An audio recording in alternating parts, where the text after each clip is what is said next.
Yan mga kagubat, ha? Magandang hapon. January 10 ngayon, namasyal tayo sa ating tanim na dragon fruit. Yan na siya. Oh. Ang saya. Naka start na sila. Yung tingnan natin yung tali niya, oh. Kugon. Piling magtanim kahit walang punan basta mayroon tayong poste, di ba? Mayroon tayong itanim, may lupa tayo na kunti, yan na, magtanim na tayo mga kagubat. Dito sa gubat kasi kailangan alis to ka kung pansinin nyo, may tanim akong kamuting kahoy. Siningitan ko pa ng dragon fruit, diba? Pag naani ang kahoy, kamuting kahoy na ito, di tamang-tama may pananim na naman na lilitaw. Ganyan, kailangan sunod-sunod para hindi ka gutumin. Ganun lang ang diskarte namin dito Ito, mga 200 puno ito ba? Yan.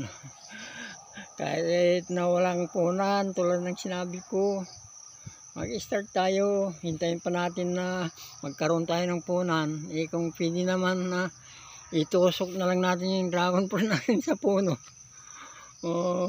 Ng poste na pinatayo natin, abunuhan natin.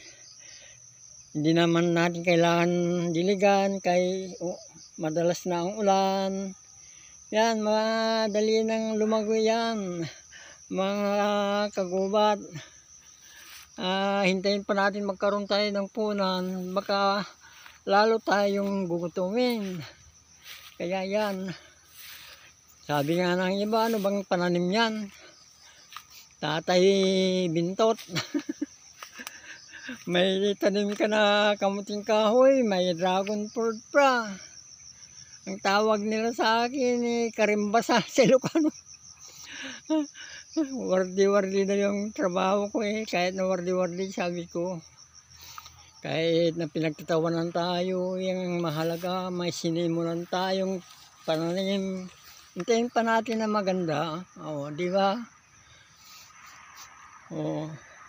Gaganda na yan kusa, basta may kahoy lang. May itanim natin, abunuhan natin. Lalago na yan. Sa tulong ng Panginoon at bubunga na rin yan, di ba?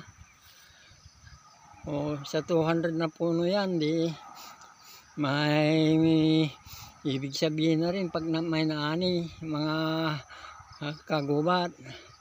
Yan, papakita natin yan kung paano siya mag-improve, magkakagubat, hanggang sa magbunga. Gawin natin ng istorya upang magaya ninyo. Nagtanim na rin ako sa nakaraan, kaya alam ko na ang aking ginagawa. Kasi doon ko kinuha yung mga pananim ko yung mga tanim ko na dragon fruit ngayon na ito. Yun, pinanggalingan ito ng mga nauna kong dragon fruit na kunti lang. Pinusulot-putol ko yung pinagbungahan, kinalat-kalat ko dito. Yan na, papalagunin natin. Yan ba yung mga kagubat.